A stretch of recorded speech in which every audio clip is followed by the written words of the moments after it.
பழமொழிக்கு பரிசுக்கான answers நம்ம பார்க்கலாம். இதுக்கான கொஸ்டின்ஸாக நமக்கு 49ஆம் பக்கம் இருக்குது. 49ஆம் பக்கம் எடுத்துக்கோங்க.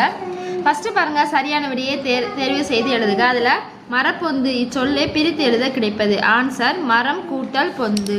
அடுத்து இரண்டாவது, அக்கரை இச்சொல்லை பிரித்து எழுத கிடைப்பது டேஸ் ஆன்சர் ஆ கூட்டல் கரை. ஆவன்னா ஆப்ஷன் சரி, இ ஆப்ஷன்.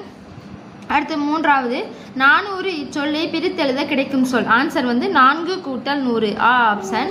அடுத்து நான்காவது, கண் கூட்டல் இமைக்கும் என்பதனை சேர்த்தெழுத கிடைக்கும் சொல் ஆன்சர் கண் இமைக்கும். அடுத்து ஐந்தாவது, சூறை கூட்டல் காற்று என்பதை சேர்த்தெழுத கிடைக்கும் சொல் ஆன்சர் சூறை காற்று. அடுத்து கீழ்காணும் சொற்களை பிரித்து எழுதுக. அதில் ஃபஸ்ட்டு மணி ஓசை ஆன்சர் மணி கூட்டல் ஓசை. அடுத்து இரண்டாவது, தேன் இசை இதற்கான ஆன்சர் தேன் கூட்டல் இசை. அடுத்து நம்ம வினாக்களுக்கு விடையளிக்க ஆன்சர்ஸ் பார்க்கலாம். ஃபஸ்ட்டு பழமொழி என்பது யாருக்கு சொல்லி கொடுத்துருக்காங்க ஆன்சர் நமக்கு 45ஆம் பக்கம் இருக்குது. 45ஆம் பக்கம் எடுத்துக்கோங்க. ஒரு பாக்ஸ் கொடுத்துருக்காங்களா, அதில் ஃபஸ்ட் லைன்லேருந்து செகண்ட் லைனில் பாருங்கள். ஃபஸ்ட் லைனில் பழமொழிகள் சொல்லி ஸ்டார்ட் ஆகுது, அதிலிருந்து செகண்ட் லைனில் உணர்ந்து கூறிய மொழிகள் சொல்லியிருக்கும். அது வரைக்கும் ஃபஸ்ட் கொஸ்டினுக்கான ஆன்சர். பழமொழிகள்லேருந்து உணர்ந்து கூறிய மொழிகள் இருக்குது பார்த்தீங்களா, அது வரைக்கும் ஃபஸ்ட் கொஸ்டினுக்கான ஆன்சர். அடுத்து இரண்டாவது கொஸ்டின், கிளி யாருக்கு மாம்பழம் தருவதாக கூறியது ஆன்சர் நான் சைடில் எழுதியிருக்கேன் பாருங்கள், அதை பார்த்து எழுதி வச்சுக்கோங்க.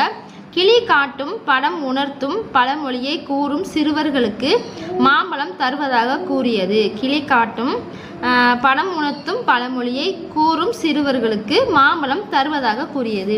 அடுத்து மூன்றாவது கொஸ்டின், கிளியை பழமொழி கிளி என அழைக்க காரணம் என்ன ஆன்சர் நமக்கு 45ஆம் பக்கம் இருக்குது.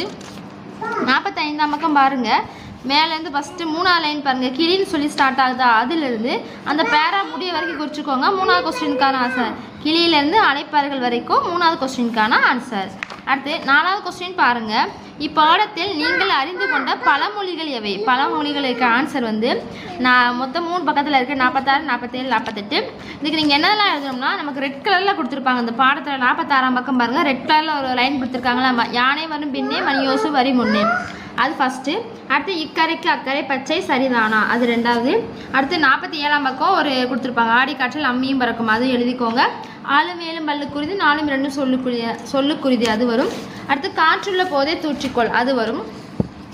நெக்ஸ்ட் 48ஆம் பக்கம் ஒரே ஒரு பழமொழி இருக்குது, அகல உழுவதை விட ஆழ உழுவதே மேல். அவ்வளோதான். இந்த 5 பழமொழி மொத்தம் 6 பழமொழி கிட்ட இருக்கும். இந்த சிவப்பு கலரில் கொடுத்துருக்காங்க பார்த்தீங்களா, அதை மட்டும் நீங்கள் எழுதினா போதும். 4ஆவது கொஸ்டினுக்கான ஆன்சர். அடுத்து சிந்தனை வினா, நீங்கள் கிளியிடம் சென்று மாங்காய் பெறுவதாக இருந்தால் என்னென்ன பழமொழிகளை அறிந்து செல்வீர்கள் இதற்கான ஆன்சர் நமக்கு 48ஆவது பக்கம் இருக்குது.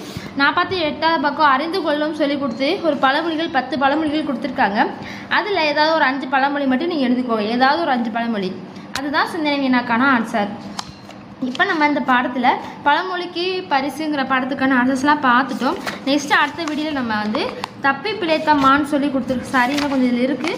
சாரி, பின்னாடி 49ஆம் பக்கம் எடுத்து 50ஆம் பக்கம் பின்னாடி ஒரு பாடப்பகுதி கொடுத்து அது கீழே ஆன்சர்ஸ் கேட்டிருக்காங்க. இப்போ அதுக்கான ஆன்சர்ஸ் நம்ம பார்த்துடலாம். படித்த பகுதியின் மைய கருத்தை ஓரிரு வாரிகளில் உங்கள் சொந்த நடையில் எழுதுக. அந்த மேலே கொடுத்துருக்காங்களா, அதை நம்மளாம் வாசித்து பார்த்து அதை நம்ம ஷார்ட் பண்ணி எழுத சொல்லியிருக்காங்க. பார்த்து எழுதிக்கோங்க. கிளி காட்டும் படம் உணர்த்தும் பழமொழியை கூறும் சிறுவர்களுக்கு மாங்காய் பறித்து தரும், அதனால் அதை பழமொழி கிளி என அழைப்பார்கள். இதை அப்படியே பார்த்து நீங்கள் எழுதி வச்சுக்கோங்க.